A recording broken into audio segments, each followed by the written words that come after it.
Hey, what's up? What's happening? What is going on? Glad you have joined me. Going to wrap up some of my annual end of the year streams. I'm going to do three. This is going to be the first one I'm going to do. This is my top 5 favorites for all of my various interests for 2015. I did some of this last year I shared it on Facebook and Tumblr and I think on Twitter. And, I'd rather do it on YouTube because that's my main platform, right? And, I didn't do it last year because I know, even doing this video, I'm not going to be happy with it. I'm not going to be satisfied with it. But it's something, right? So I'm going to be doing a stream. So hopefully by the time next year comes around, I will have everything in place where I can actually do some really nicely, awesomely edited videos and be more up to par with the quality that I would try to put together for a video like this. So hopefully some of my various interests also rub off on you as a recommendation of sorts. As I've plenty of various interests, and I like to share things that's like, hey, I like this, so I want you to like it and enjoy it with me, and we can enjoy it together, and it's even more enjoyable, all together, right? I really hope my ability to stay on topic and continue the flow of my topics it doesn't stray too far, because I know sometimes I can be all over the place and I really don't like that. That's why I prefer to do this as an edited video. That's not going to happen though. That's way too much work and too time consuming to put together for the time being. Next year, hopefully I have more time, more focus, all that stuff to put it together. I'm going to go ahead and move this a little bit right here. Yes, I've kind of grown out my hair. It's winter time, so past couple months since I got this job, they allowed me to grow out a beard to a certain length, so that's what I'm doing, bringing back the beard. So I have 5 different interests. I kind of have the preview over here now. Instead of straightforward, it's easier to see when it's straightforward. However, I have it set up to stream from a different computer, my new laptop, which I'm going to get into it another time. So I want to just go ahead and get into it. My top 5 favorites. It's 5 different categories. Now, well, my top favorite lists, or the full entire lists, will be shared down in the description, as well as a link to my Tumblr. I'm only going to share my top 5 from the lists. My full list lists everything, from my most favorite to least favorite. Now I'm just going to try to get into it. So hopefully you like this enough to like it and share it and check out some of my recommendations. Okay. Let's go. So my top 5 favorite games for 2015. Most of them, all of them, were not released in 2015.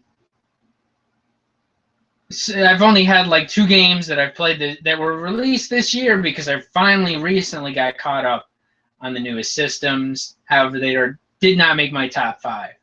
So let's see, my first number 1. Actually, I should go like 5 to 1. You know what? Let's see. My 5th favorite. What is my 5th favorite? The Ratchet and Clank series. I've been continuing the series for the past couple of years. So from the oldest to more recent one, I hope to have more of the series done, would be Ratchet and Clank Size Matters. I actually have a hard copy of that still here. Been looking to trade it or sell it. Ratchet and Clank Size Matters on PlayStation 2. Secret Agent Clank on PlayStation 2. Trying to minimize the glare here. And I think I already traded off Ratchet and Clank Future Tools of Destruction on PlayStation 3. Awesome series, of course. I've continued to play it, and they've improved, and I'm surprised that Secret Agent Clank has gotten a decent amount of views over on my second other channel, MF Commanded. It's gotten I think it's like the second most viewed video altogether on that channel. So that's really cool to see. I'm looking forward to continuing this series. I was going to try to get into Ratchet and Clank Quest for Booty, but getting a new job, getting new consoles, going through quite an upheaval of getting everything sorted out, and it's still going to be a while before it gets sorted out. I did not get on to Quest of Booty. However, I am hoping that I can get into working on it in the next year. So that's the plans. You know, my top 5, I won't be surprised if it makes my top favorites list for 2016 once I continue the series from there. And I know that they're coming out with a new reboot of the Ratchet and Clank games soon. So, number 4. Yeah, something like that. Resident Evil 6. I got into this late in the year. I'm still publishing the game. However, I've been done with it. Just the whole editing and rendering and uploading process, as well as right after I started the game, I also started my new job. So that has slowed me down a lot. Otherwise, I'd probably have the game finished publishing by now. Oh, shit. I just realized I was still... I hope I didn't lose way too much at the beginning of this video because I was uploading more Gears of War. Shit. I was thinking of disconnecting that, and I totally forget. Great, go me. Hopefully, not too much of this video is impacted by my upload. So, yeah, Resident Evil 6. I'm still working on it. I still haven't even finished rendering the entire walkthrough. However, it's done. I just need to finish uploading it, and I hope you enjoy it. My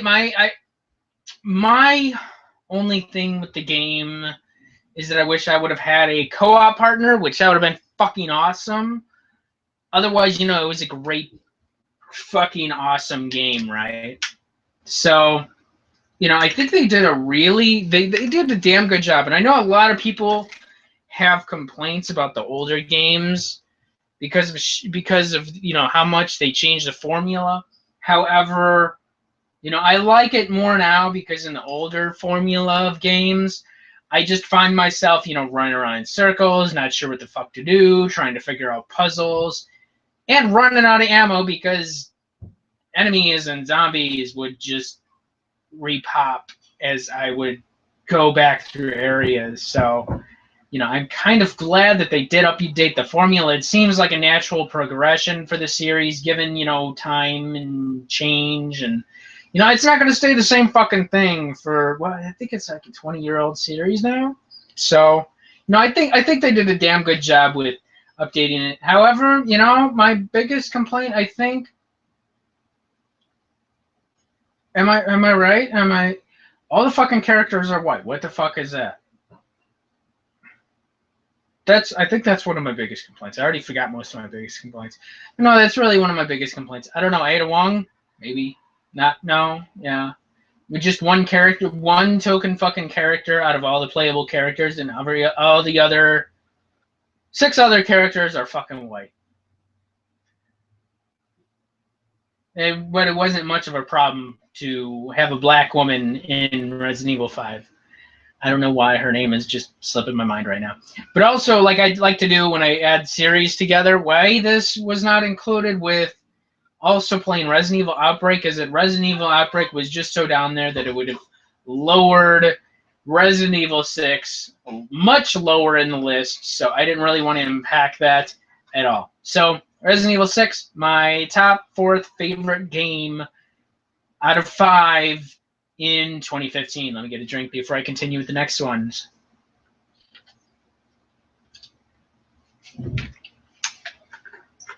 On to number 3. Batman Arkham Origins and Batman Arkham Origins Blackgate. Badass game. It was beautiful on PlayStation 3. They did a damn good job. I wasn't really expecting much of anything less. I was really hoping that I can continue playing more of the Arkham games. sooner. That didn't happen, though, so I'm looking forward to playing the three remaining games in 2016. Now, I wasn't sure. I heard rumor that the Arkham Asylum and Arkham City were being re-released on, updated the graphics and being re-released on the newer platforms. However, I haven't heard anything much since, and, as far as we know, that's just rumors because I haven't heard anything new in like 6 months. Now, I also do have Batman Arkham Asylum on PC, and I recently did get a laptop. However, I can't get it running on Windows 10, so I'm still going to try to figure that out just a little bit. Otherwise, I'm going to go ahead and just try to get it on a console and play through it on console. Now, I know a lot of folks played Arkham Asylum and Arkham City before they played Origins because, Origins is much newer than the other two. And they changed hands and the development. And I know a lot of folks were more partial to previous fighting mechanic system before that.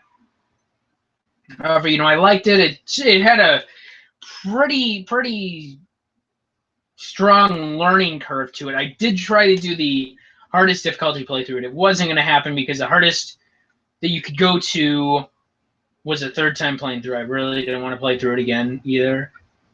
Is that if you died, you'd have to restart the whole fucking game over again, and fuck all of that. So I wasn't going to try to go through all that trouble. It was very punishing. It was very challenging on the, I think I did a New Game Plus on hard difficulty. Very punishing and very challenging. And before it even got frustrating, it was a great fucking ride and experience. I think my biggest problem with it was that during certain moments in the game, that it would just freeze. Or like it would freeze and it'd like take like anywhere from like 5 seconds to like an entire fucking minute to unfreeze. Excuse me. And that was annoying.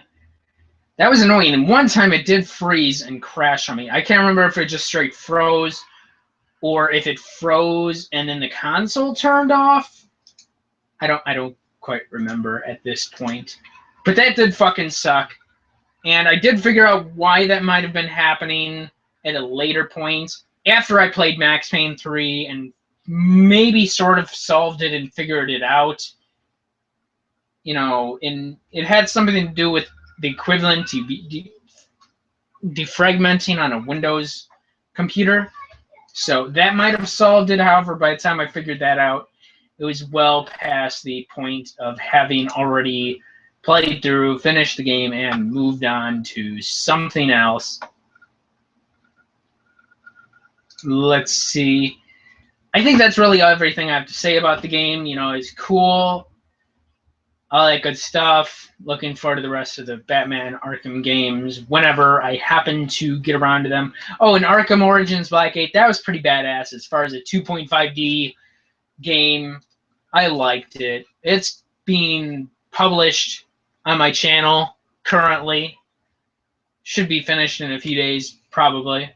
So moving on, the Assassin's Creed series was a new series that started this year along with Sly Cooper. Sly Cooper was a little bit lower on the list, so it didn't make my top 5. So my second favorite games would be the Assassin's Creed series. So I played Assassin's Creed 1, Assassin's Creed Bloodlines on PlayStation Portable, Assassin's Creed 2, and Assassin's Creed Brotherhood.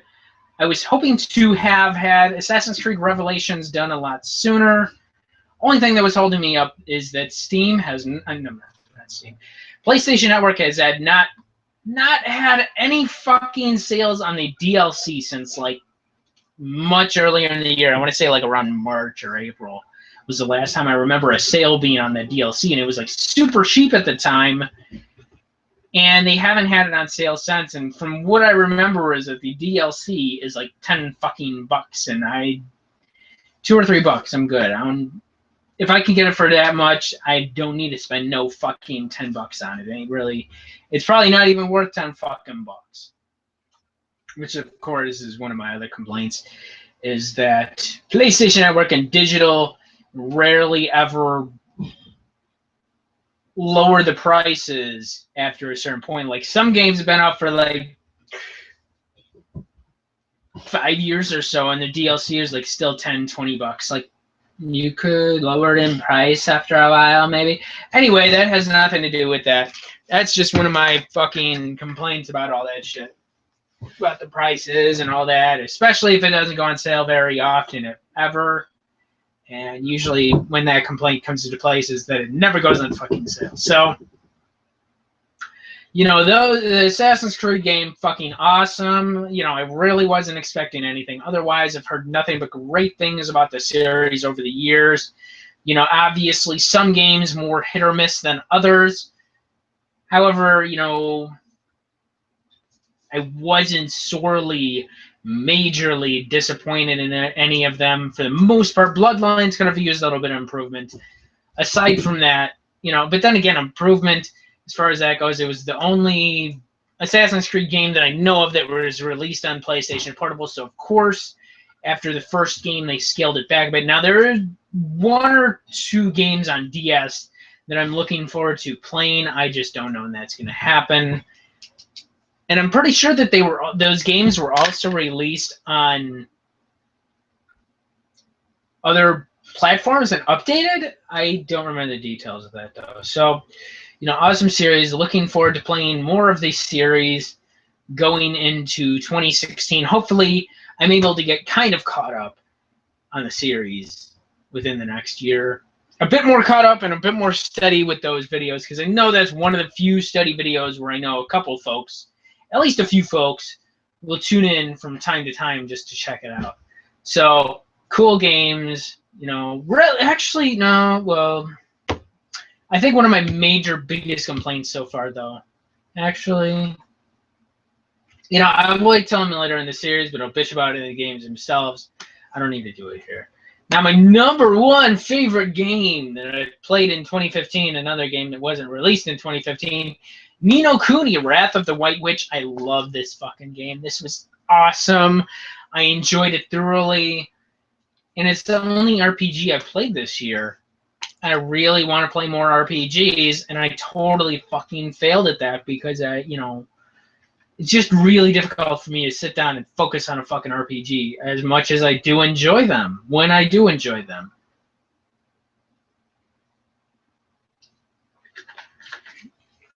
You know, it was definitely a great ride. I totally forget most of the details because it's been a long time since I last played it.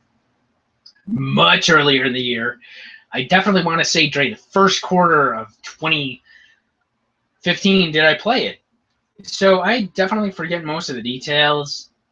However, you know, I definitely thoroughly enjoyed the game. It was very rewarding and fulfilling. My only regret of it, though, is that I wish I did kind of continue recording it after I finished the main game, because there was still a post-game kind of story to follow. It was kind of a loose story to follow. However, there was still a little something to follow, because it kind of wrapped up a few little loose ends that they left hanging open by the end of the game, and it made a little bit more sense of it. However, even then, by the time that came around, I think I was like 80 to 100 hours in the game, and by that, no, was I at that point?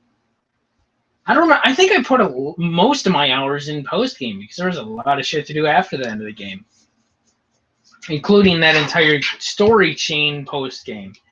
So, you know, but then again, by that point in the game, you know, it was really no need to drag it out much more than it already was. And I think it was already quite a lengthy playthrough, if I remember. But, you know, it was my top #1 favorite game that I've played in 2015. And of course, like I said, I do this. My favorites are also my recommendations. And I hope any of these top 5 favorites are, of course, your favorites as well. And we can enjoy all of them together. So let me see. I have notes. Let me see. Yeah, like I'm gonna share some of my goals and other things. Let me see. In the next year, as far as goals go for video games in 2016, is that I'm looking forward to playing more new releases since releases in 2016. Now that I'm getting caught up, and I have Xbox One now, and I have PlayStation 4 now, soon enough Wii U, and maybe I'm going to be able to get a new computer and play more newer games. Yeah. So, and I'm gonna, of course, already planned to continue working on series and finishing some series that I did start in 2015. Like, I do want to finish the second game of Jet Set Radio. What is it? Like Jet Set Radio Future. I want to finish Genji. I want to continue. I want to get caught up on Ratchet and Clank for sure. Play a bunch more racing games. Work on more RPGs if I have the time and focus for it. Although now that I have a full-time job, I definitely can't guarantee much of that. I'd love to play more games in 2016 as well. That'd be fucking awesome. I kind of doubt that's going to happen, because I managed about 35 or 36 games in 2015, which was about the same as 2014. And I highly doubt I'm going to get that many games done in 2016 unless I somehow am able to manage to make a living doing this, move out on my own, work on this full time again. I don't see that happening otherwise. But, it'd be fucking awesome. It'd be cool to plan for that. And yeah, I'm looking, as far as games I'm looking forward to in 2016. Would be, of course, Uncharted 4, and what else? The Ratchet and Clank reboot. I feel like there's like one or two other games I'm looking forward to. I haven't really paid attention, honestly. If it comes out, if I'm interested in it enough, I'm definitely going to check it out. So I want to get on to my second top 5 favorites list, and that would be music. Because I am a very big fan of music. If I'm not playing video games or not doing anything else, actually, a lot of the time I will listen to music while I am working on YouTube. I really enjoy music. So, since I got games out of the way, since my channel is mostly dedicated to gaming stuff, I got the gaming stuff out of the way first. Then I'm going to move on to my top 5 favorites music for 2015.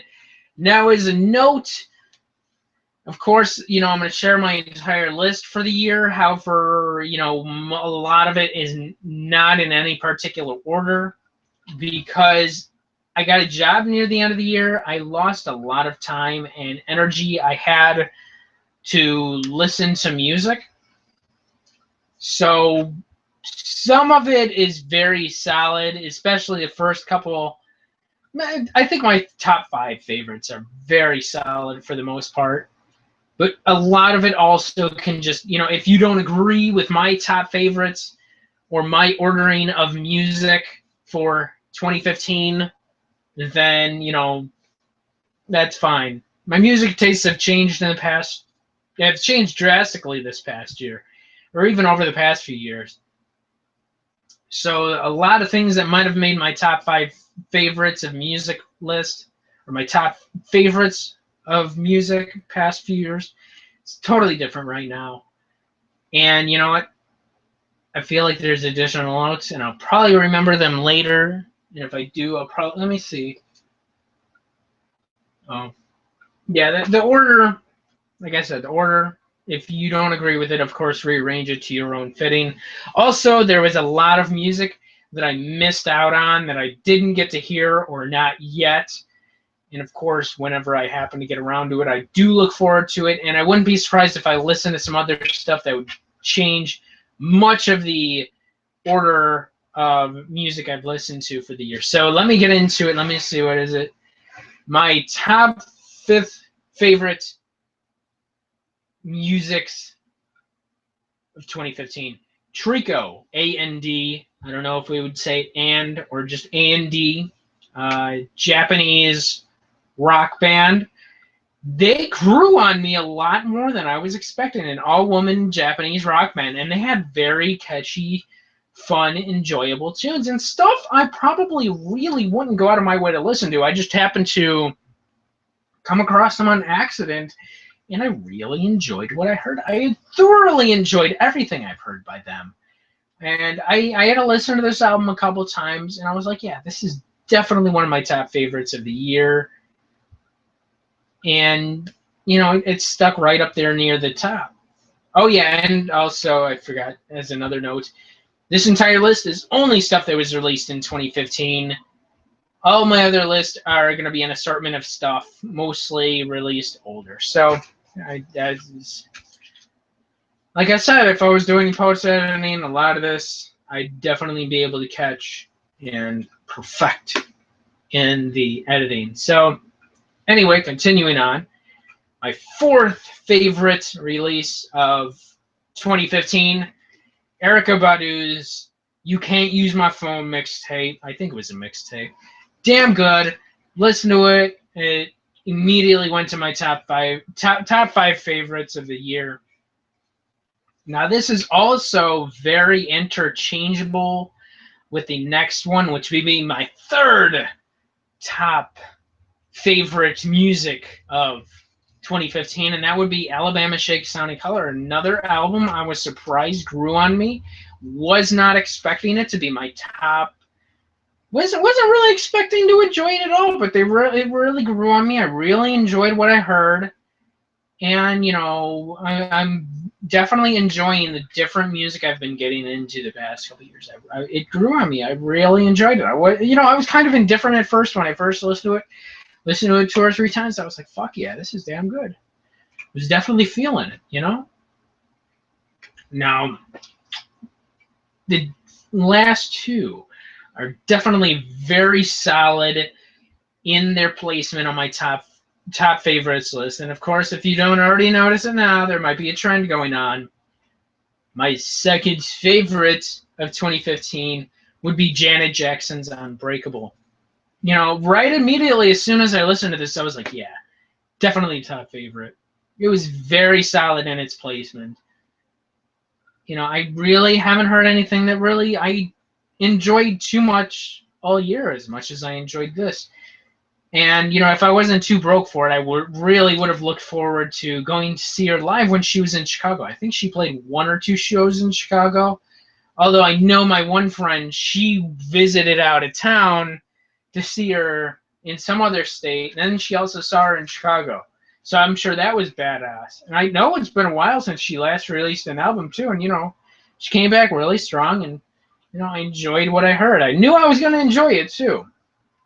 Now my number one favorite release of 2015, Leon LaHavas's Blood. Oh, I listened to this, and I knew just from the singles alone I was going to enjoy this a lot. And, you know, as soon as, you know, I sat down to listen to it, you know, I've had this on repeat most of the year. I really enjoy every song, you know, from start to finish. You know, obviously some songs better than the others, but there's not a single song that is skippable on this whole entire album. And it was definitely, she improved greatly since her first album. Like her first album, you know, a couple she 2 or 3 here and there was like, you know, her singles were the strongest on her first album. This album here, it's like she has really strong singles, but all the rest of the songs just carry the, you know, momentum and the flow and the energy. She does a damn good job on, you know, through and through on this album. Listen to them multiple times, and definitely unfuckwittable. Even listen to other music, held the top spot, you know, damn near effortlessly. Really enjoyed Leon LaHavas's, you know, her growth when it came to this album. All the, you know, and like I know a lot of folks have listened to her and, you know, found her very reminiscent of Sade, and you can definitely hear it here. However, you know, very fucking solid. Like I said, my top favorites. I could always recommend these because I enjoy them, so please enjoy them with me. You know, I totally forgot something like an honorable mention I want to do for games. However, I think, I think that's good. Yeah, my top 2 favorite games, like I said, when I'm doing these live videos, I might have thoughts happen out of nowhere, jump back and forth. So 2 honorable mentions I did want to mention for my games of 2015 is 2 games I played that was released in 2015 that didn't make my top favorites. Would be Gears of War Ultimate Edition on Xbox One and Need for Speed on PlayStation 4. Didn't make my top favorites. Top 5 favorites, however, Gears of War did come close. So, let's get back to music. However, there was 2 mentions for sure I did want to mention because, I've noticed some might make an entirely different list for EPs. However, I've added EPs to this entire list. And if I had a list for EPs that were released in 2015, my number 1 favorite would definitely be Kaleila's Hallucinogen EP. Oh, like, I've heard some of her songs here and there over the years. I think the past year or so. And, I wasn't really sold. I enjoyed her vocals. They she was doing the damn thing. She was throwing down. I just wasn't really sold on her production. And with tracks like Rewind and I can't. There's like 1 or 2 other songs on it where she had really solid production for her vocals. Is that not only she went hard as fuck with the vocals, but then the production and the instrumental or the beat, it just enhanced what she was bringing to the table. So, I was finally sold with this. Like, I was already like, I'm waiting for you to sell me when I heard all her previous songs, like the Message, the Message. I heard that, I like that. Bankhead, I like that. And I heard her previous release. I forget what it was called. Cut for Me, I think. But then, I heard this and I was like, I'm fucking sold. Fucking awesome. You had the vocals there. We just needed a production, and you're good to go from there. Let's make the damn thing happen. Fucking, I had to listen to that multiple times. Rewind has definitely been one of my top favorites recently that I've enjoyed listening to on repeat. So I'm only looking forward to what else she has in store in the future. Definitely looking forward to hearing more from her and what else she has in store. Now, another honorable mention. It was very short, so it didn't make it very high into my list. However, I enjoyed Jojo Abbott's Faiyo Woto. Only 4 songs, and it's like, out of all my lists, there's been solid releases with more than 4 great songs on an album. So that kind of knocked it down a few notches. My only biggest complaint about it was that it would have been nice to hear a couple more tracks. 2 or 3 would have been nice. A full album would have been nice. It would have been great. I'm definitely looking forward to hearing more from her. I really enjoyed everything I've heard. Okay, those are my honorable mentions. What was their music goals, plans? Some of it is going to build on plans I made for 2015. Was that I wanted to listen to more women singers and songwriters. I think I've done a damn good job of that because all my top favorites are women singers and songwriters. So I'm definitely looking forward to checking out more. Now I also want to get more into more old school, some jazz, some R&B, which I've been getting into lately. I also do want to get more into rock. However, I'm going to be very selective and very picky about what I do listen to. However,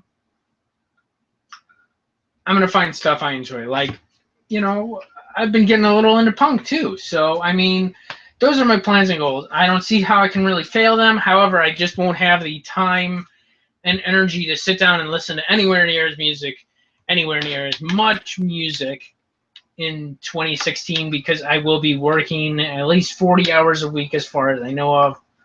So I won't have the time and energy to sit down and focus onto it. Otherwise, my list might be a lot more solid if I had the time and focus for it. And definitely a better sound system, a nice sound system, not some fucking headphones. So that is my second top 5 favorites list of music. We've gotten games out of the way. We've gotten music out of the way. And that would move on to books, comics and manga, and graphic novels. However, I'm going to start with books first.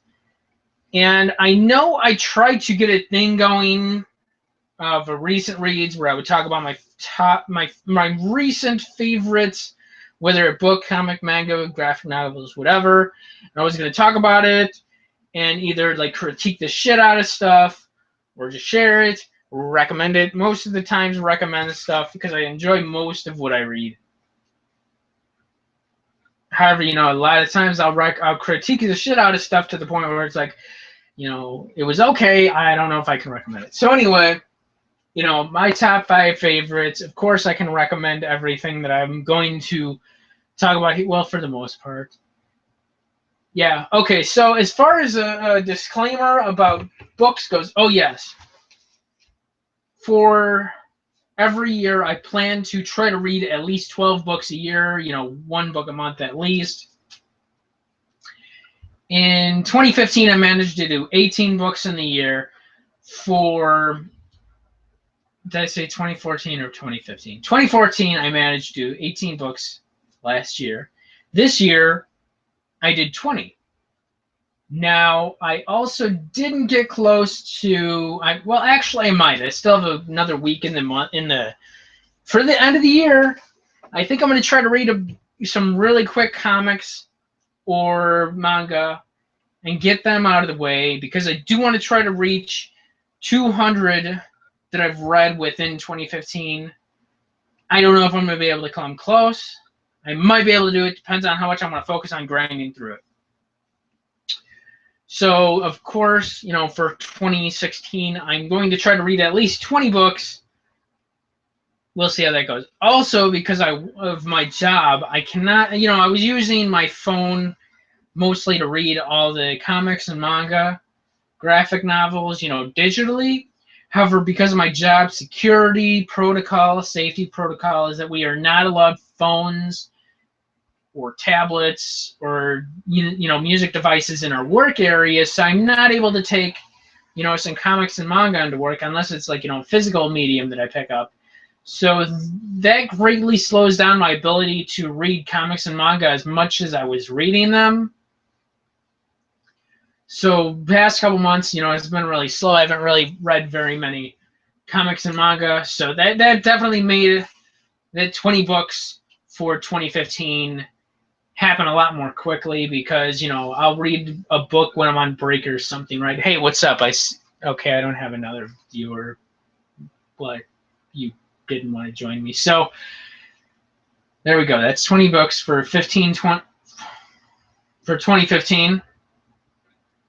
Now, for the most part, okay, as another disclaimer, when I read books by a single author, I just group them all together so they all kind of share the top spot, unless like one is so drastically contrasted in how much I like it. Kind of like how earlier when I had the games where Resident Evil 6 was much higher on the list than Resident Evil Outbreak, where it would have lowered Resident Evil 6 lower on the list. As far as I'm going to go right now, is that when I read multiple books by a single author, is that I'm just going to group them all together in the same spot on my list. So, let me see, where do we go? My fifth favorite, that's 5. My 5th favorite book that I've read this year would be Dark Dreams, a collection of horror and suspense by Black writers, edited by Brandon Massey. It's an anthology of, like it says, horror and suspense stories by multiple authors One of them, of course, is Brandon Massey. Another one is Tenerife Do, which she did write another book that's on my top, that will be in my higher in my top favorites list. Why isn't it? Oh, I should have rearranged that. I'm gonna rearrange it here as I go through it. So anyway, it was a decent collection. Not my most favorite. A lot of it was very hit or miss. For the most part, though, reading it, you're going to find a few authors here and there that you're going to definitely like and be like, hey, I want to check out more of their stuff. They did a damn good job with the story. Now, it's also, the Dark Dreams is also part of a trilogy. So it's a trilogy of horror and suspense anthologies. Now, I was going to try to grind through and read all three of them for October, because during October I like to read nothing but horror and suspense stories for the month to kind of, it's fucking October, Halloween, right? So I try to do that every year, whether it's playing games like I did with games, with movies. I don't really do so much with music. Comics and manga is that I try to do, horror stuff all through and through, right? And I wasn't able to read the trilogy. Also, I ran into an issue where I got the first book, Dark Dreams, from the library. They didn't have the second book. They had the third book, which I didn't read because I want to read all three of them, kind of in order. They didn't have the second book. It seems like somebody just, got a little, it disappeared. So I wasn't able to read the other two books. I do plan to read them. I'm not sure when. I'm looking forward to it, though. So, I can definitely recommend it if you want to check out different stories from multiple Black writers. So, moving on, my top fourth favorite book of 2015. This is all, I'm starting off with my fiction, and then I'll move on to nonfiction. Would be fourth favorite of 2015. What is it? The Good House by Tenerife Do. Tenerife Do. I'm pretty sure I'm saying her first name right. It was really good. I enjoyed it. There wasn't really any bad writing to it. It was one of those stories where it like tells pieces here, and then like skips around, like it'll do like a recent portion of storytelling, then it'll go back in time to explain more details that happened, more recently in the story. And it mostly revolves around it's more like a mystery suspense than horror. However, it does have some very tense moments in it. Like it has something to do with possession, and the woman's son kills himself, commits suicide. And it's a lot of it has to do with unraveling that mystery, and she does a damn good job of keeping you turning pages to find out more, to figure out what the fuck is going on. And just I really enjoyed it. If I was in the middle of reading that when I started my job, and it was like I just want to read. I wanted to work on reading it. So I enjoyed it. It was very damn good. I can always highly recommend it. I know she has some other horror and suspense stories. I am looking forward to reading those as well. Not sure when that's going to happen. However, if I can read more of her books in the next year, that'd be awesome. Now, moving on to my third top 5 favorite fiction books of 2015. They're all by the same author. What is it? Shimani Ngozi Adichie. I already read. Did I read one of her books? No, I read 4 of her books this year. She has a 5th one I haven't read. I've read Americana, Half of a Yellow Sun recently. Right here. There is also a movie based on the book. However, the book is a lot better than the movie.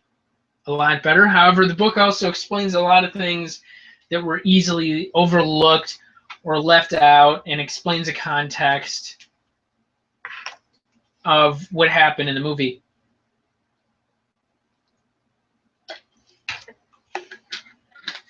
Definitely not product placement. They should endorse me for it, though. So this one was based in 1960s Nigeria during their Nigerian Biafran Civil War. While it is a fictional story, it is based on a real events that happened at the time. And I'm pretty sure this is one of her most praised works, and she did a damn good job on this. Now, also, moving on, her first book, Purple Hibiscus, read that, damn good, and a series of short stories, The Thing Around Your Neck. The only book that I didn't read was We All Should Be Feminists, which would have been a nonfiction. I didn't get around to reading that because they didn't have it at the library. I actually bought this copy right here. You know, it was... I can always definitely recommend her writing, her work. Damn good. So, always recommended. Let me see. Moving on, second place. Fiction. Books, 2015. The Ways of White Folks by Langston Hughes. Series of short stories. Very, very well done. I've read it earlier this year, so I already kind of forget details of it. But, you know, I can always recommend it. It's definitely a classic as far as fiction writing goes. Damn good. So, I don't really remember the details by now, so I don't want to even try to explain them. Langston Hughes, though, I'm going to look forward to reading more by him in 2016, I would hope. Excuse me. So, moving on. Number one top favorite fiction books of 2015. And I said books because they're all by Octavia Butler. Like I said, when I read books by a single author, I group them all together under that same author. So there would be, actually, I have this one. Kindred. It has something to do with time travel. It doesn't really explain the time travel portion of it.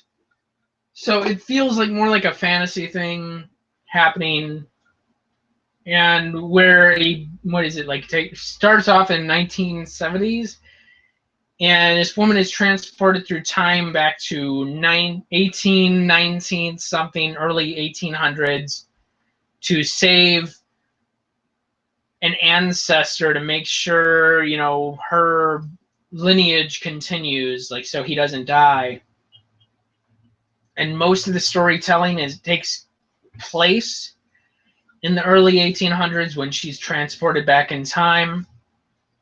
And, you know, this is one of her most highest rated or highest praised books. Writing was damn good. I really didn't want to put it down. If I wasn't working, I probably would have finished it within a day. If not, you know, 2 days. I definitely would have finished it very quickly, because most of her books before now I finished within a day. I think the only one that slowed me down was when I was sick earlier this year, and I just kept going to sleep, reading a few pages, going back to sleep. Otherwise, I probably would have finished that within 24 hours if I didn't do that at that time. So, moving on, also 2 books in a series. I think it was supposed to be a trilogy or more. However, she died before she could finish writing the 3rd book. There was Parable of the Sower and Parable of the Talents. Takes place in an apocalyptic future, dystopian future. It starts off like after the events have already taken place, and then the main narrator's story is like told in sort of a diary format. And I forget if it takes place like over the course of a year or a couple of years. However, you know, it was just damn good. And like I said, it takes format and sort of a diary format. However, you know, it was really fucking good. Like I said, I read it earlier this year, so I forget most of the details at this point. So that's my top 5 favorite fiction books of 2015. Always highly recommended. And I'm definitely looking forward to. I'm going to actually, for 2016, one of my goals is to try to finish reading all the rest of the books that Octavia Butler has written. And I'd love to. That'd be really awesome to manage that task in 2016. And then that'll just leave me open so I can check out more other authors. And, you know, maybe I actually, you know, I've really enjoyed Xenogenesis Trilogy or Lilith's Brood in 2014. So that, like, you know, if I enjoy reading enough, it's something I wouldn't mind returning to in another 10, 15 years or so. So, you know, it's unfortunate she died so young. And she left, you know, it would have been awesome if she still had much more to read. However, what she left behind, you know, it's fucking amazing.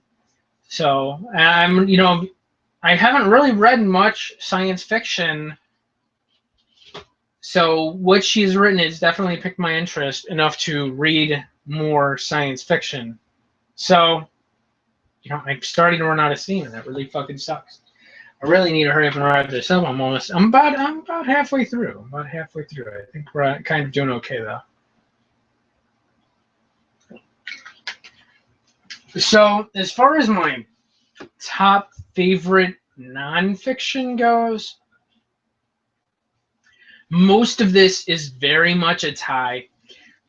If anything, if any of it is shifted elsewhere in place, you know, that's fine, because all of it is very insightful, very informational. I learned a lot from bits and pieces, but a lot from all of them. For like, I learned, you know, they were all equally insightful in different ways. I suppose the best way I could say it, because, you know, I learned something different from each of them, right? So let me see. Okay, starting from most recently, I do have here. Ooh. I did well. Okay, there we go. The Meaning of Freedom and Other Difficult Dialogues by Angela Y. Davis. I read that recently. It mostly has to deal with prisons. As far as I know of, it's kind of like a transcript of speeches that she has done over, I think, over the course of about 20 years. Like, I know the earliest one is like the 90s. Let me see, 94. Oh, okay, over 10 years. 94, and I think the most recent speech she has in here, 2009. So over the course of about 15 years of speeches, mostly dealing with prisons. You know, this actually, I saw this come through my job when I was working, and I took note of it because it reminded me I hadn't read anything by her all year. And in 2014, I read Women, Race, and Class by her, and I think that was the first feminist literature I read at all. So, you know, it reminded me, seeing it come through the warehouse, you know, I got to read more. I want to read more by her, you know. So there we go. I was able to read something by her in 2015. You know, if I can read multiple books by her every year until I'm caught up. She also has a new book coming out. It's just to be determined when that does come out. So I'm definitely looking forward to reading more and learning more from Angela Davis. And, you know, like I said, this is all equally up there along with the rest of my list. So moving on would be Dog Whistle Politics by Ian Haney Lopez. This mostly, let me see. Oh, Dog Whistle Politics: how coded racial appeals have reinvented racism and wrecked the middle class. Most of it just has to do with politics, and, you know, how how politicians would speak about racism without mentioning race. Like when, like, oh, there's so many fucking examples. I'm trying to remember a specific one that I could use an example of. Like when they would talk about welfare queens, they were mentioning race, but that was implied that they were talking about race, right? So then all it really does is that, like, pretty much how Donald Trump right now is getting all the support from fucking racists because he's overtly racist. And, you know, where they didn't have to be overtly racist, where they could talk about race without talking about race. You know? I kind of, you know, I understood it enough and I learned enough from it. And I already forget the fucking details. Like I said, I'm starting to run out of steam. I'm starting to space out. So it also seemed like after reading the new Jim Crow, what is it? Colorblindness in the Age of Mass Imprisonment, I think it was called. Mass Incarceration. Yeah. By Michelle Alexander. It seemed like recommended companion reading along with that book. And it also does have a sort of recommendation thing from Michelle Alexander on the back of it. You know, it was damn good. If you've read the new Jim Crow, this is definitely something else you want to read as well. I think I did share a few things here and there on social media that it discussed in the book. I just kind of already forget a lot of that. And it's not so much that I forget the details like this. They're in here. I remember them.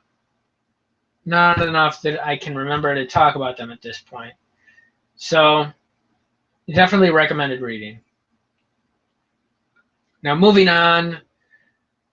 Definitely very important. Definitely very insightful. Along with another book that I'm going to mention later. The Sisters Are All Right. Changing the Broken Narrative of Black Women in America by Tamara Winfrey Harris.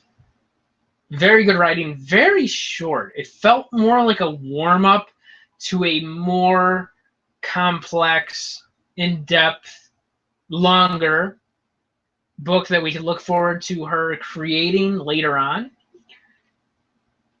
And she even kind of hinted at it, mentioned about it, you know, about a second book in the future. So because of its length, it definitely left me feeling wanting more. However, what was in it was definitely very important. You know, if I would have thought about it, I would have pulled up the preface of the book, which definitely, you know, it was very moving, very important. You know, mostly discussing and breaking down stereotypes. And, you know, really my only biggest complaint about the book, which I know was also pointed out during an interview to her, was that there was no narrative at all anywhere in the book about trans women, black trans women. And she mentioned, she did admit, you know, it was her fault. She didn't really spend any time focusing on reaching out to black trans women to get their input and narrative for her book. However, I'm pretty sure I do recall her going into the narrative for queer and gay black women in the book. So it would have definitely been good to see the black trans women narrative included with that. However, again, as she mentioned, if there is going to be a follow-up book to this, to hopefully look forward to that in her future book, should that happen to be released. Definitely good. Very recommended. And I think this may very well have been the only book in 2015 that I've read that did come out this year. And I was actually surprised. I was at the library. I wasn't even paying. I rarely ever pay attention to their new releases. because most of the time it's stuff that doesn't interest me, but it happened. I glanced at it and I saw it right there, and then I remembered that I did want to read it, and I wasn't I can't say I was disappointed. However, it did, like I said, it did leave me wanting more from it. Very important book, very highly recommended to read yourself as well. Now, moving on. 1491, New Revelations of the Americas Before Columbus by Charles C. Mann. Very insightful. It spoke about two ancient in peoples. I think it went back about a good 10,000 years or so of just the inhabitants of Americas before Columbus arrived in America, and committed genocide amongst killing all the indigenous people. And it was definitely very insightful. It spoke about different wars. It spoke about the economics, covered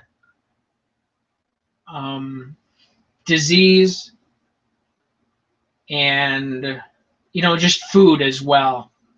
Like I said, I forget a lot of the details, but it was very well written. He took the topic, and it seems like because he was a white man writing about non-white peoples, is that he did take great care in what he was writing and what he was covering.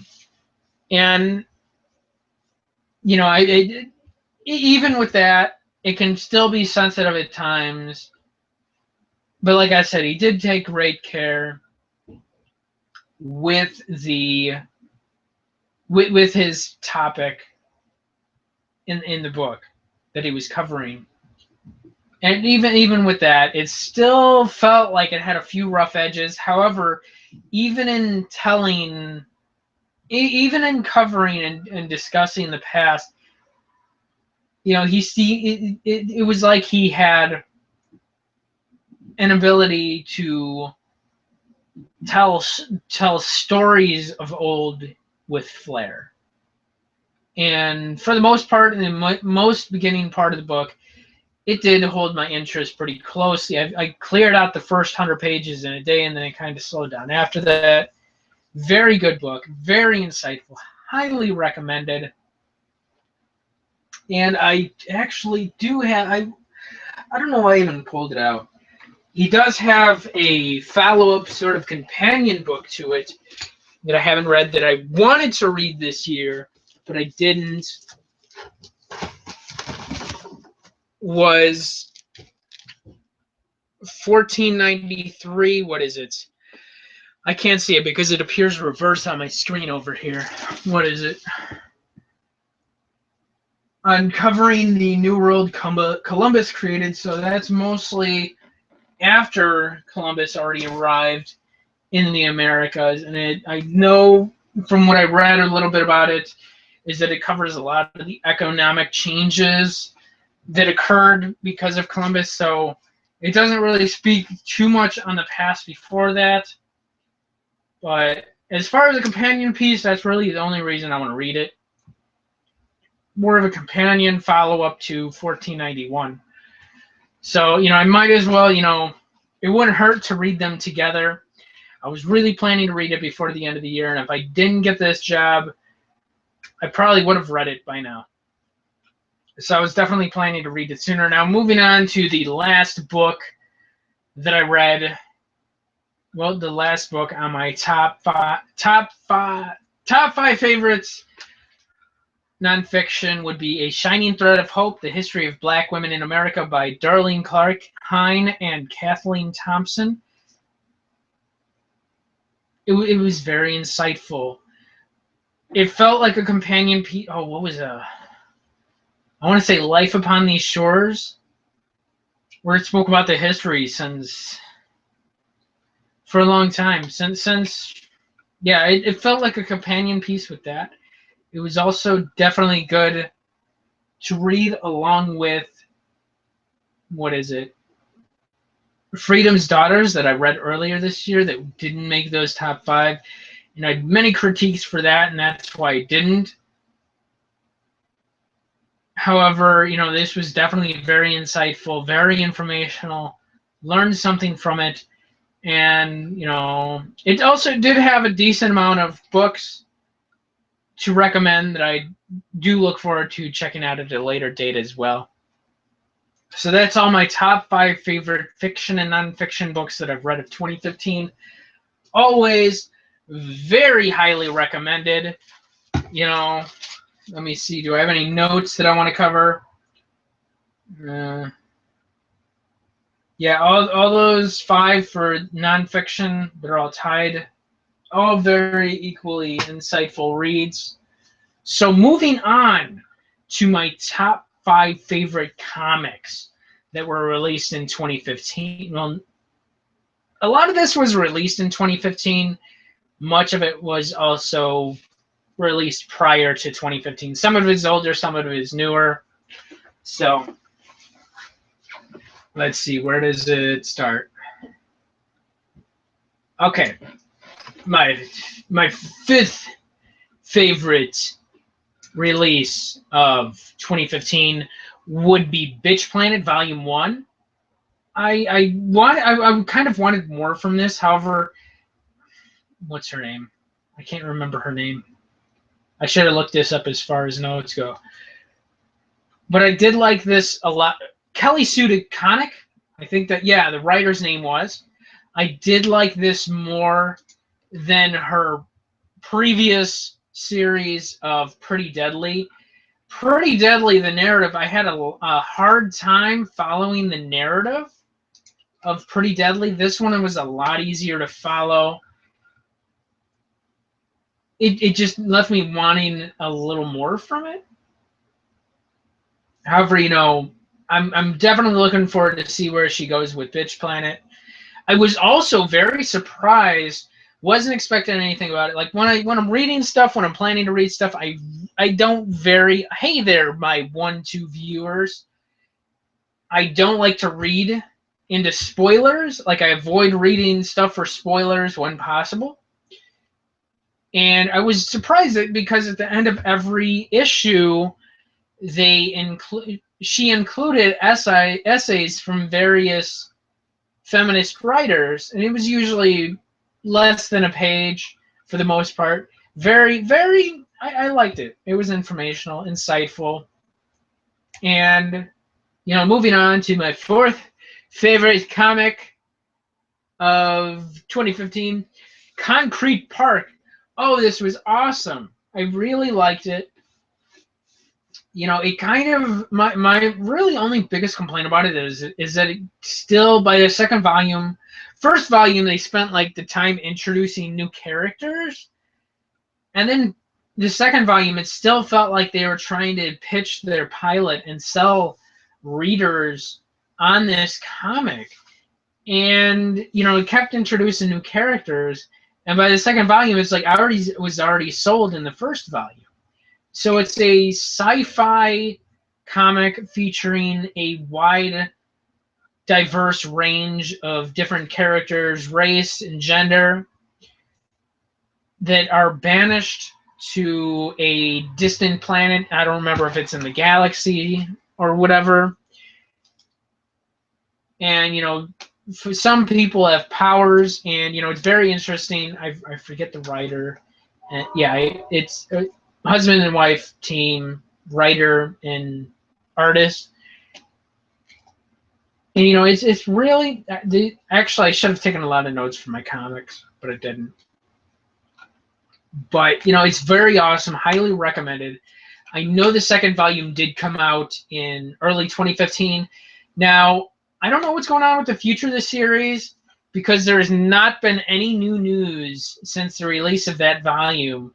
Whether there's more issues coming out, but there hasn't been any news at all about that. As far as I know of right now, they are just hitting the convention circuit to promote their comic.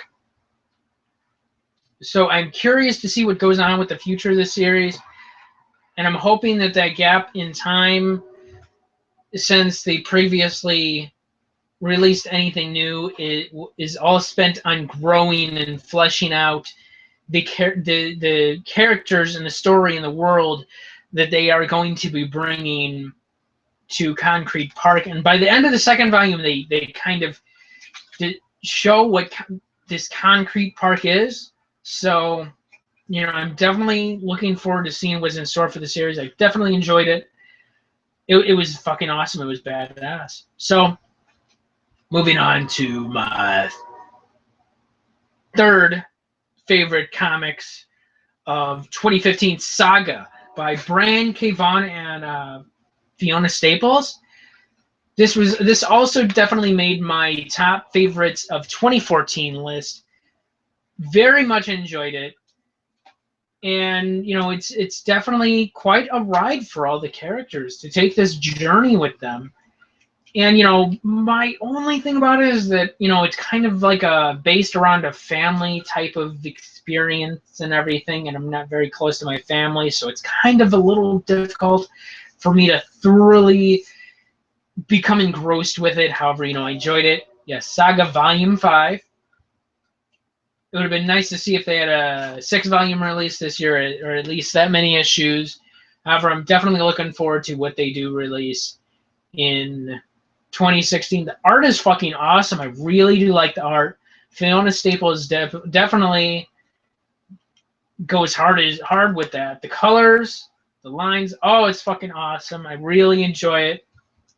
The story is damn good. I enjoyed Brian K. Vaughan's Y the Last Man in 2014. I think that was definitely one of my top 5 favorites in 2015. So Brian K. Vaughan has definitely done a damn good job so far with this comic.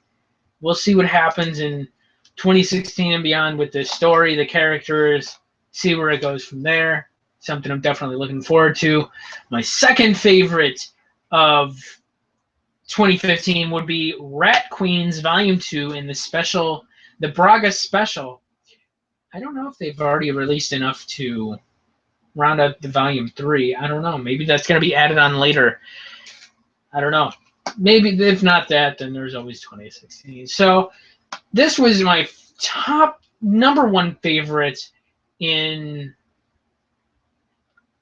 2014. However, it definitely got knocked down to the second because, you know, I'm just not a big fan of this new artist art style. And anybody who's been paying attention to the series, the creators, is that Rock Upchurch got booed from the project because he was involved in domestic violence, and that's definitely not something we want involved, tied in with this project. That this important, very important piece that it's best not to have that associated with this project. And I'm not a big fan of the new art style at all. Rock Upchurch, I'm pretty sure that's his name. Yeah, pretty sure that's his name. Is, you know, from the start of Rat Queens, you know, his style is what brought Rat Queens characters and the story and the world to life. And it just doesn't feel the same with this new artist. I mean, you could see he tries, it's just not the same at all. So that's the only reason it's not higher on my list right now.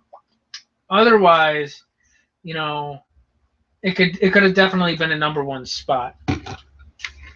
I definitely wasn't expecting what they brought in store for the Braga special.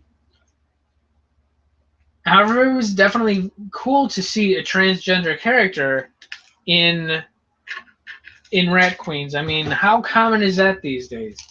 In comics, we don't have many transgender characters at all. I mean, you got to really search to find those characters these days, you know? So, I mean, that was very cool to see.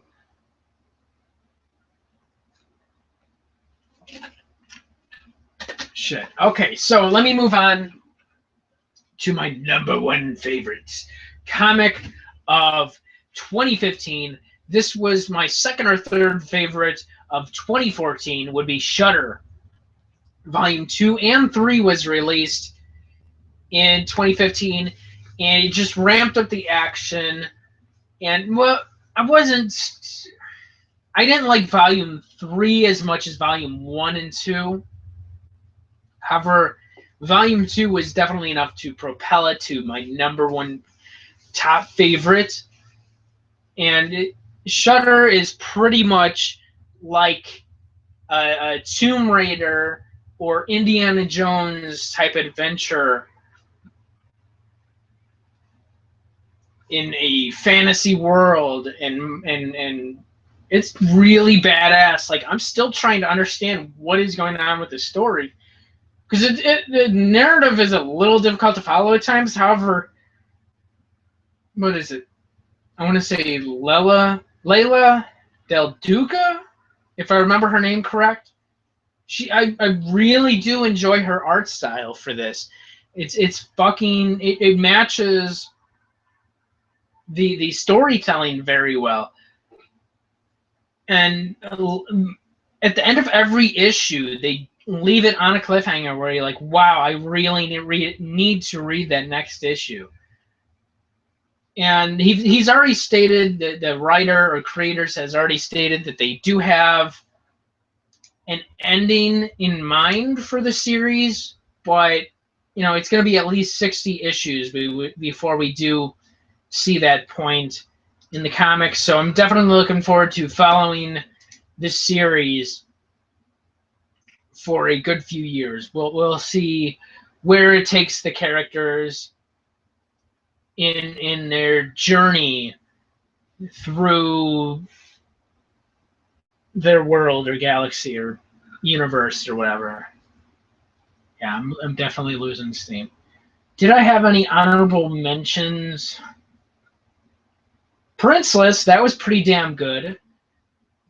I have not caught up to reading all of this stuff, especially the recent stuff. I've gotten behind on it. However, it was pretty fun. It was fun to read. I really did like it. There was also Martha Washington, which has me thinking that, what is it? Frank something. I don't remember. But he was the creator of 300 and Sin City, which has both been made into movies. And it would be awesome to see a Martha Washington movie or a series of movies. And if there's going to be any more comics based on his, or any more movies based on his comics, it would be awesome to see a Martha Washington. And was there one more? The Walking Dead, of course. Volume 23 and 24 was released this year. I think in January is coming up to issue 150. Looking forward to it. It's definitely ramped it up. It's been a fucking ride this year. So looking forward to where they go with that. Let me see. I think we only have 2 more points to discuss. Let me see. Do I have any notes for comics to go? I can return to that. Okay, that's safe. Let's continue with manga. Let me see. What do we have? Okay, starting with my 5th favorite manga series that I've read in 2015 would be Attack on Titan, volume 1 to 17. I wasn't a big fan of the art style for most of it, a lot of it. Like, it's not really my favorite art style at all. I'm not a big fan of the art style. The storytelling has its ups and downs. It's engrossing at times more than others. It slows down and then it picks up here and there. And really, the only reason I read it was because it seems to have a lot of praise surrounding it. And, I'm actually kind of surprised that it's this high on my list. And the only reason I did, because, it did have a little bit more higher than average storytelling as far as that goes. And, it does leave a few questions open as far as the story goes, but I'm hoping that the creator gets into later on, because I know he's covered a couple of the mysteries that he created earlier in the series, so we'll see what happens later in the manga. Now, I also did watch the anime, and one of my major observations was that the anime was highly toned down and a bit more censored compared to manga, where there was like moments where like the Titans were eating people, but it like didn't show people being directly eaten in the anime. So the manga is definitely a lot better than the anime. However, the anime did a great job of translating the speed and movement of characters in the transition from manga to anime to the action. Now, I haven't seen the live action film yet, so I guess we'll see how it goes. It was okay. Not my most favorite. You know, I've read better and worse, of course. So moving on to my fourth favorite manga of 2015 would be Nausicaa of the Valley of the Wind, written by why am I forgetting names now? The only name that's coming to mind right now is not the creator's name.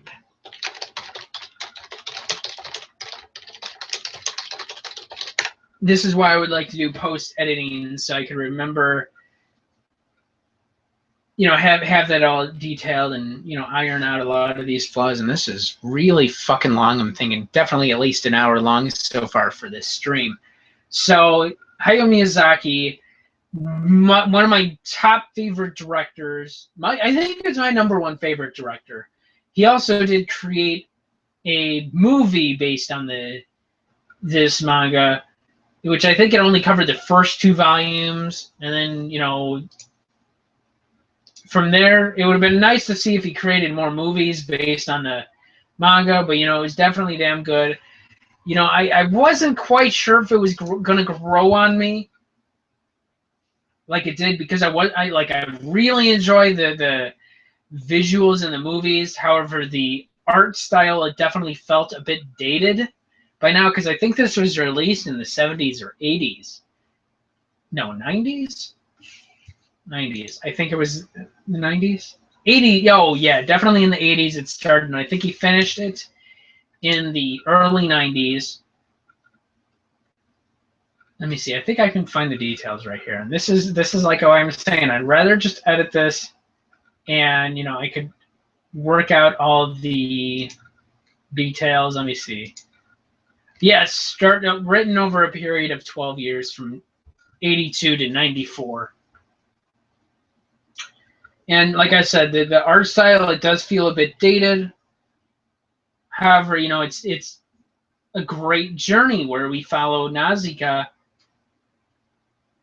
you know, as she solves her world's problem in this post-apocalyptic fantasy science fiction environment. It was very, you know, it was damn good, and I already forget the details by now, of course.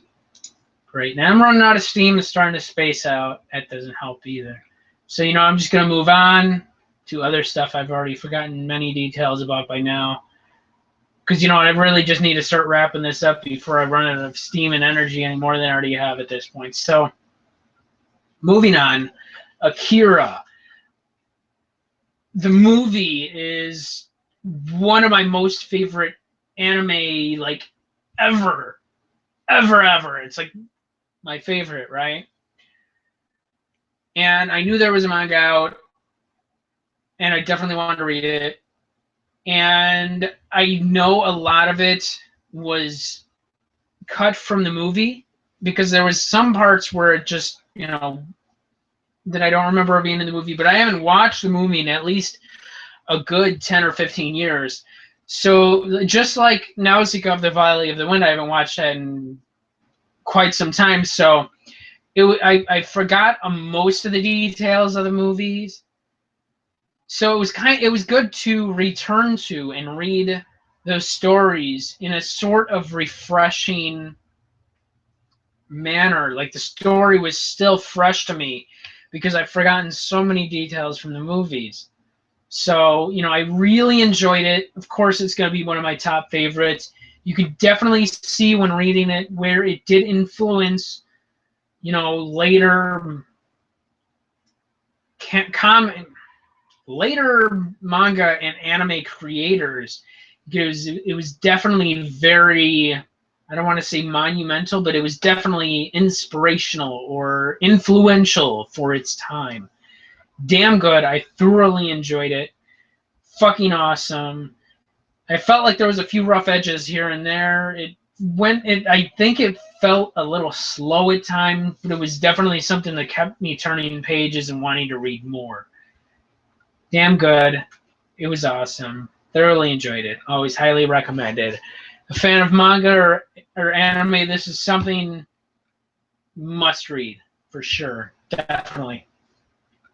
Now, moving on to my second favorite by an author. He actually there's several items by him on my top list. And that would be by Tsutomu Nihei, or Nihei. Nihei? I should have checked how to pronounce his last name or his first name. However, I started off earlier this year, the beginning of the year. I read his manga series. It's about 6 volumes. Biomega.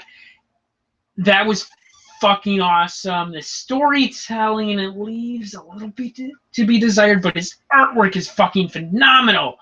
Like, his awesome environments, fucking monstrous creature monster things, and a fucking awesome world that he created.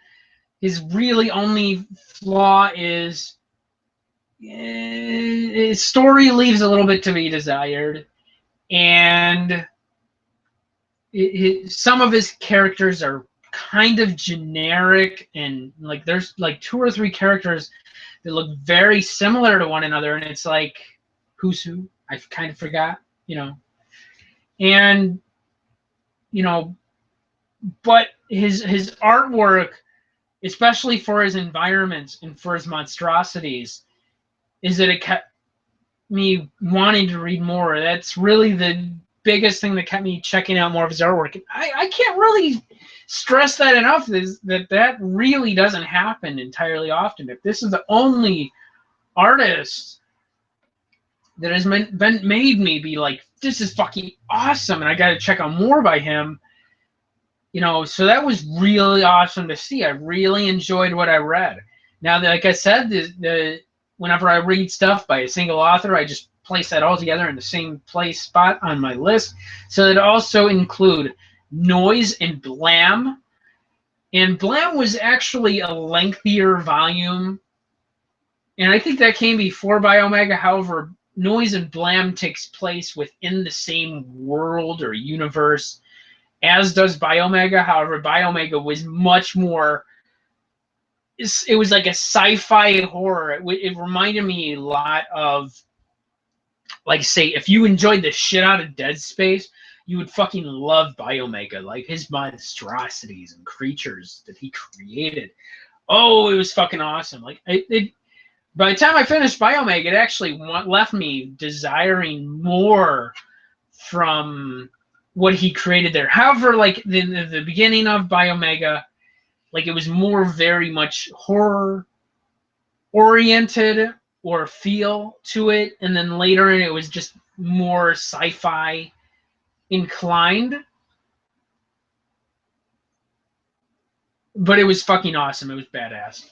So, then I later checked out Blam. That was fucking badass. That was awesome. Well, it was definitely lengthy as it was, and a lot of time it really, like, there was at least one volume or at least one chapter where there was just like no dialogue at all, because it says you're following this character's journey as he's doing something, I think, like something that like saves people, and what's it fucking called? Where he's like in this space that, like, it narrates in a moment that he's like in this room that is larger than the size of larger than the size of Jupiter, that he moves through this room. And, you know, it was fucking awesome, these worlds that he created. I forget the term of it. I'm sure I could look it up again if I was doing this post-editing. I had the time to work on it and perfect it. And, you know, had a computer and upload speeds to work with that. You know, I definitely do that. So, anyway, you know, you can always look up this information yourself. And, of course, I always recommend this, but this is definitely fucking awesome. By Omega, Blam, Noise. I also read his Abara breaking, and I want to say like one or two other manga recently because they're very short, and it was damn good. You know, now I know he is also his. I haven't read it; it's still ongoing, but he hadn't created the ongoing series Knights of Sidonia, which also has an anime on, you know, you can find it on streaming or whatever. I haven't watched it yet. I don't know how it is, but knowing how a lot of the most popular anime are, I'm a little worried that it is toned down for that media platform, so he can try to appeal to a wider audience. However, reading Blam, reading by Omega, it would have been fucking awesome to see lengthier series based on those lengthier anime series, whether it's movies or just episodic shows. It would have been fucking awesome to see anime based on those. However, as far as I know, there are some short OVAs based on Blam. However, I haven't even checked it out. But, you know, when I get around to it, if I get around to it, I'm definitely looking forward to it. So, you know, before I continue to move out, lose any more steam, always check out more Tsutomu Nihei's work by Omega, especially by Omega and Blam. But always definitely check out all of his other work. I'm looking forward to reading Knights of Sidonia too. We'll see how that goes. So we're getting down to my number one favorite. I'm actually wearing a shirt. If you haven't already been spoiled by now, Naruto, my number one favorite. Like, I was really surprised. I didn't think this was going to be my number one favorite, especially after I read Biomega and Blam, and that held down top spot for most of the year until I read Naruto. Now, I read part one because I've already seen the part one of the anime, and, you know, I took a bit of a break for a bit. And, you know, I wasn't really sure if I was going to get into Naruto as much as I did. But then definitely in part two, he definitely, I forget the author's name, but he definitely ramped up what he was doing with the journey and growth of Naruto. And, you know, definitely sold me. Like, it still was like in second or third place. And then after, I think halfway through part two is when it definitely sold me on. Like, he was just going bigger and better and more epic battles and more epic adventures. And there was a few parts where it did leave a little bit to be desired. And I know there was a lot that was changed between the anime and the manga. However, from what I'm able to recall is that the anime does follow the major plot points very closely. However, I also know that the anime did just like make up random stories to fill in for episodes as the manga was continually being published. And I don't think the anime is even finished yet. I think they're still having random filler episodes too. However, you know, I'm definitely looking forward to where the series. Well, I'm looking forward to whenever I get into the anime. However, I'm not quite ready for Shippuden just yet because that is a lot of fucking episodes to watch. So, you know, I really enjoyed Naruto. I straight binge read that shit. Like, it took me, I want to say it took me probably a week to read all of part two. And that is the most longest ongoing manga that I've read. 70 volumes. I wasn't quite ready for it, but I went for it anyway. And after reading it, you know, this is going to lead on to one of my other goals that I was, you know, I want to wrap up my top favorites with a goal or something that I'm looking forward to about it. So, you know, it was awesome. Always can recommend Naruto. Definitely a top favorite. I definitely am looking forward to getting caught up on the anime and the movies. It's fucking awesome. Did a damn great job with the character. My only biggest complaint is the ending. Is that it felt like the last chapter could have just been expanded to cover an entire volume, because just smashing everything all together in a single chapter just felt like it was rushed. However, from what information I've gathered, is that the author was just ready to get it over with and end it anyway. It still would have been good to see the final chapter expanded and wrapped up in a volume rather than rushed together in a single chapter. That's really my biggest complaint about it. However, damn good. The journey and the experience throughout the ride of it is the most amazing and important part of the read, though. Like, sometimes, the ending doesn't matter if it's a great journey, if it's a great ride, if it's a great fucking adventure, and that's what this was. That's what excelled it. And like I was talking about Akira, where you can definitely read it and see where it influenced other later anime and manga. You can see where not only the creative Naruto was influenced, but he also made it his own. He took what pieces he enjoyed the most from Akira and made entirely, he ran with it, made entirely something new and different and fucking awesome that was his own, right? So, let me see. I should I like to talk about plans, goals, ideas, things like that. So, while I've yet unable to meet my goal of wanting to read 200 books, comics, manga, graphic novel volumes for 2015. Hopefully, I'm able to. I still have a week left, so if I fit in some short volumes, maybe I can reach my 200 before the end of the year. I hope I can. Because I got a job, I wasn't able to meet my goal where I wanted to read another long series of manga.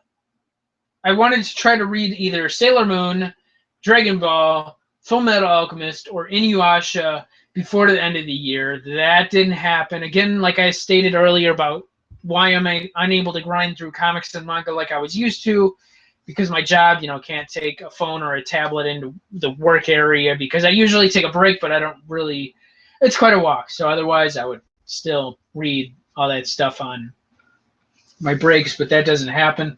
So hopefully I can fit in any one of those, if not all of those, probably at least one of those, in 2016. I want to try to at least get through one of them in 2016.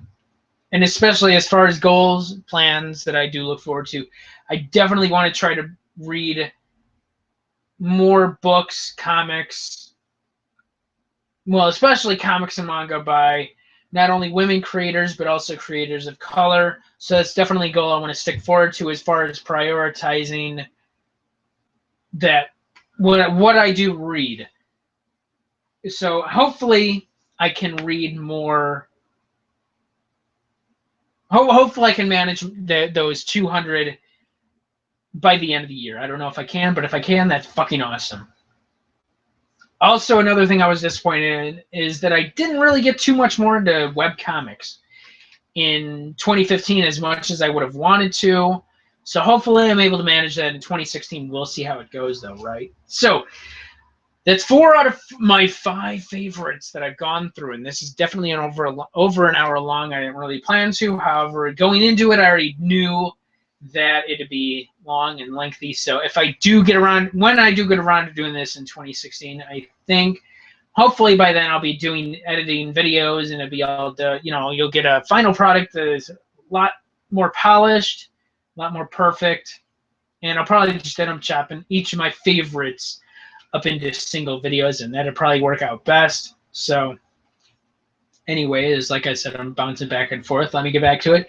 My last list of top favorites, which is actually kind of a short list to work with, would be graphic novels. Now when I talk about graphic novels, I see a lot of graphic novels recommendation lists where they also include like comic volumes or manga volumes, but they're usually like ongoing. And when I'm talking about graphic novels, I'm mostly discussing like one-shots, that were released, you know, I mean, if they're in a series, okay, but I'm mostly discussing stuff that isn't released as a comic per se or as a manga per se, but mostly standalone releases. So let me see, where is my list for graphic novels? Like I said, this is a short list. Let me see, how many things do I got on here? 5. There we go. So let's start with my 5th favorite graphic novel of 2015 would be Orbiter by Warren Ellis. It was okay. It's a science fiction, mystery, suspense thriller. And, you know, it's kind of short. It's like 100 pages or something. And I was kind of hesitant after reading Warren Ellis's, I forget the name of it, Transmetropolitan. However, you know, he definitely did a good job here. I wasn't a big fan of the artwork. But as far as the story that was created here, I did like it. I think some of the writing was a little long-winded at times. However, you know, this makes it on my list, even if it's my 5th not so favorite. If I would have read more graphic novels, I wouldn't be surprised if it would be lower on my list. Oh shit, I forgot to make honorable mentions for manga. Let me return to that after graphic novels, though. Okay, so my 4th favorite graphic novel, which actually did start off as a webcomic and was later published in a collected graphic novel, would be Nimona, which follows a shape-shifting girl / I think she was a dragon, and she's like a evil villain's sidekick, and then she kind of like does her thing. And it's like takes place in medieval times, but with like modern technology and shit. So I thought it was pretty cool. I did like it. The artwork took a little bit to grow on me, and she definitely the creator definitely did smooth out a lot of the rough edges in the artwork later on in the story, and it grew on me more than I was expecting. Like the beginning, I was like, "This is kind of okay," but by the end, it was, you know, I enjoyed it. I enjoyed the story. Did have a couple fun moments in the story.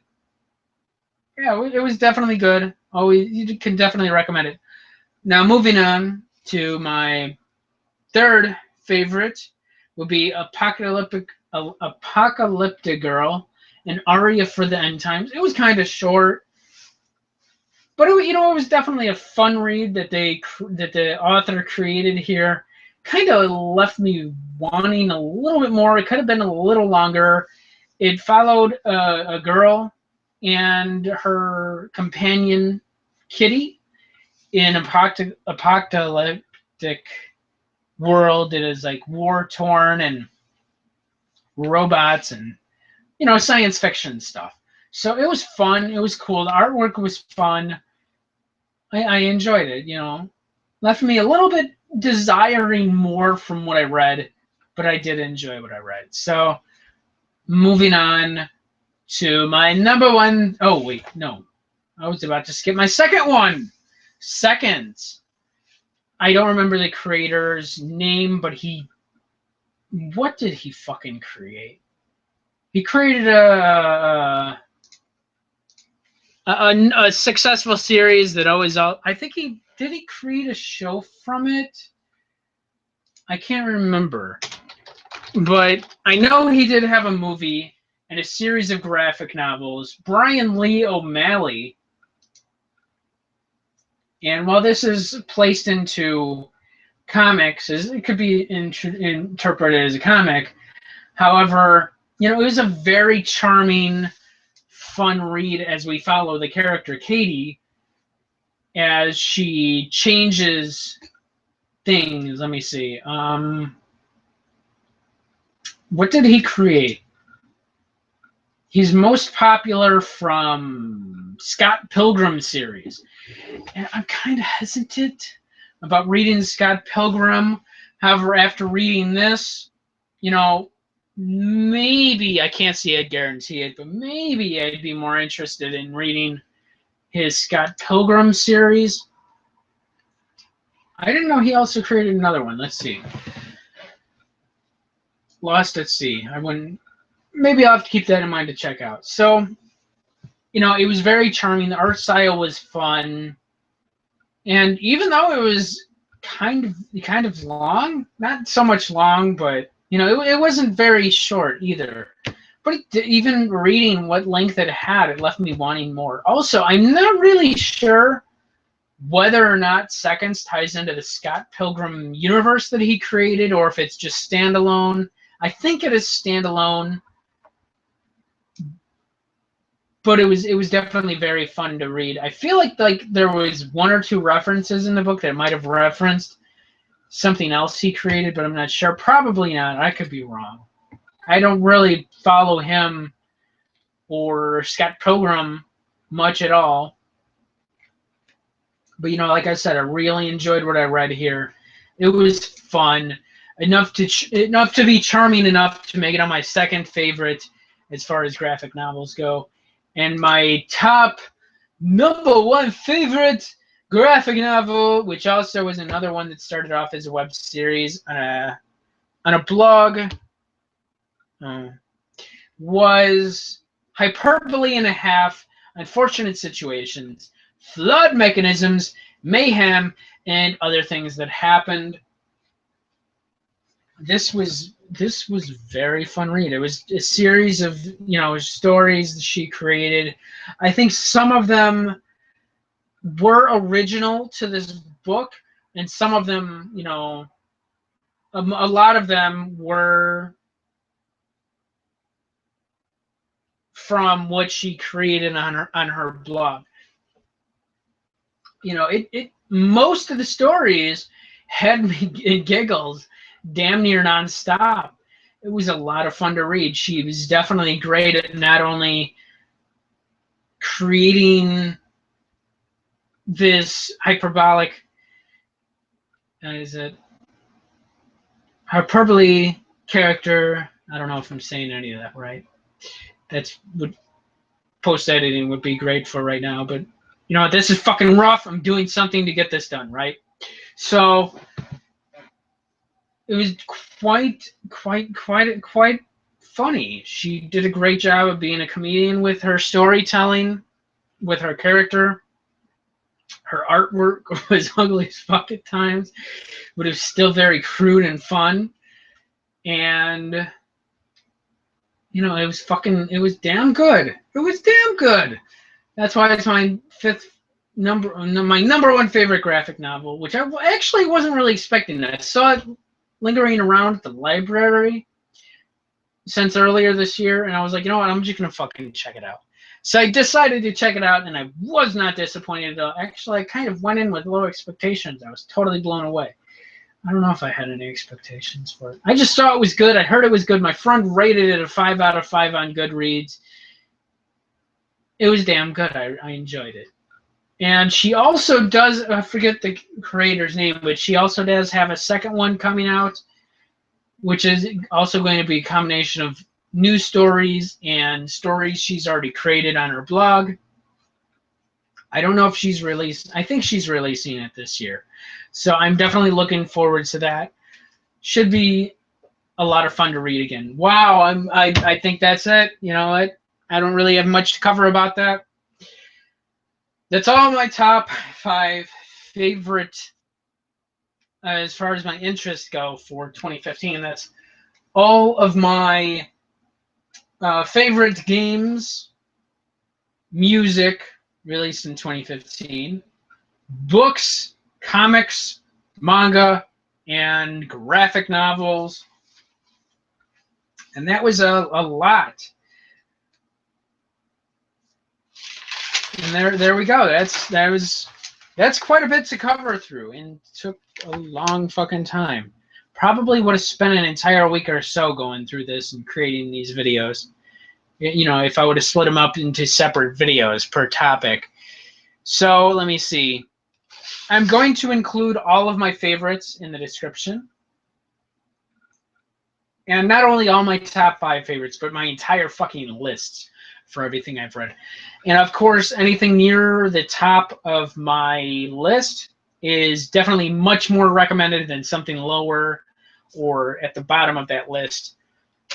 And let me see.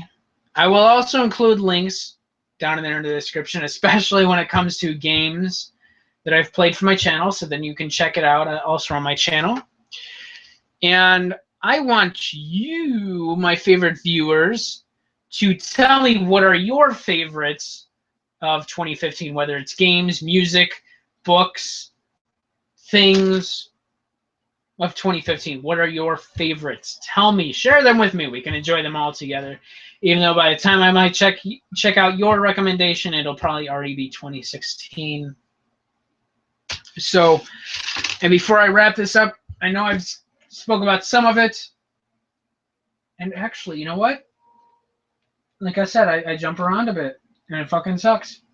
Okay, so there's manga that I also want to do like honorable mentions of that I kind of got sidetracked and forgot to return to. But there was Planets. It was I really enjoyed it. I wanted more from it. Very interesting science fiction space opera. I really enjoyed it. I want to read more like that. I know he's also created like Vinland Saga, and I'm interested to check that out. I'm not sure when I get around to that. I know that's still ongoing. I just want more of those feelings that Planets stirred up. I would enjoy it. And I know there's also an anime based on it, so I look forward to checking that out. Not sure when that's going to happen. We'll see how that goes. Let me see. What else may I be able to honorably mention? The Drifting Classroom. I read that in October because it was supposed to be a horror, scary manga series. And while it is very dated, you could definitely see where a lot of things, I think it was released in the 70s or 80s, where it's a school is teleported into the far future where, the entire landscape, everything's, it's past, they're transported into a time past human civilization where everybody's dead. So they're transported to a time where they are responsible for reigniting humanity. And, there's obviously like struggles.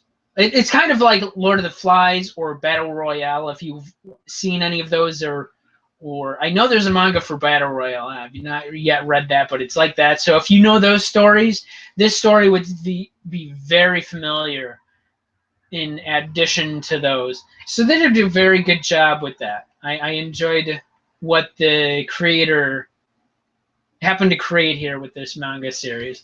Now, there's also very much favorites of mine would be, I read Samurai Champloo. I love the show, especially love the music that it did introduce me to Nujabes and Fat John, and I like the manga. However, really is that sometimes it did feel a little bit more drawn out than I would have liked. And I think I did remember that with the show as well. And it's been like 10 years since has it been about 10 years? Is this show 10 years old? It's been a long fucking time since I watched the show, so it was kind of like, while I don't exactly forget a lot of the details of the story, it much like Akira and Nausicaa, it was good to return to and read that story again. It was kind of refreshing to read again, but like I said, it felt a little slower paced than I would have liked, but it was still very good to read and, just experience once again and get done with it. And also, Cowboy Bebop, show was good. I really liked the show. Been a long time since I watched through that as well, so that was good to read.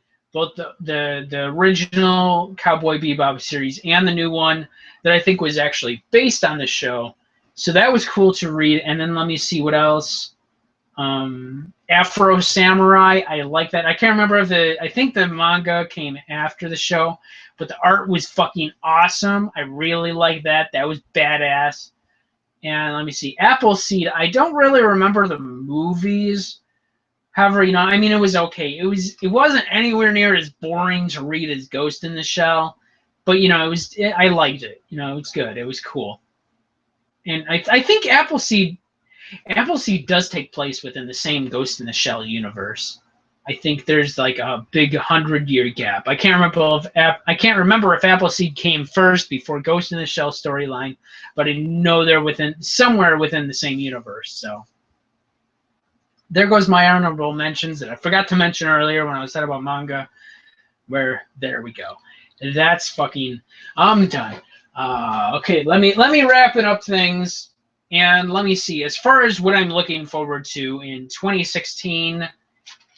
Let me see. I already mentioned as far as games go. The only thing I can remember is Uncharted 4 and what else? And the new Ratchet and Clank reboot. And, I'm just looking forward to continuing series that I've already been working on or finishing game series that I kind of left hanging that I didn't get to finish in 2015. I already mentioned plans and goals for music. Not sure of any new releases in 2016, and I'm just hoping, at least 2016 is at least as good, if not better, than what we got to hear in 2015, which I was actually kind of disappointed in what was released in 2015 because, even just a handful of releases from 2014, I enjoyed, for the most part, more than majority of what I've heard in 2015. However, Leon Lahav's Blood and Janet Jackson's Unbreakable alone were enough to definitely be a good year to hear new music releases. So let me see. As far as books go, I'm looking forward to just not only learning more and learning more, because I read a lot of nonfiction, right? And the only book I know of that's coming out in 2016, I think, be another book by Angela Davis, so I'm definitely looking forward to that. We'll see how that goes, right? So let me see. Comics and manga, what am I looking forward with that? Not sure. Oh, I'm just looking forward to new releases in series that I've already been following. We'll see where those series and those characters and those stories and world takes us, where we adventure to in 2016. So like I said, tell me your top favorites of 2015. I would love to hear it. We can enjoy all of them together. You can enjoy what I've checked out, what I am recommending to you, and then I can possibly check out what of your recommendations interest me, and we can all enjoy it together. And then, what are you looking forward to in 2016, whether it's games or music or books, comics, manga, graphic novels, your interest. What are you looking forward to in 2016? Let me know in the comments. I think this may very well be about 2 hours long, if not close. Shit. Yep, definitely. Hopefully next year and at the end of 2016, when I wrap up a video, do a wrap-up video like this, it'll be a lot prettier, not a lot more perfect, a lot more sexy than this video. And just awesomer, and I'll chop it up into parts, and it'll be more refined, more perfect. Something I'll be a lot more satisfied with than this video alone. So, like I said, let me know what you're looking forward to. Let me know what you would recommend. Let me know what you would recommend from 2015. Let me know what you're looking forward to in 2016.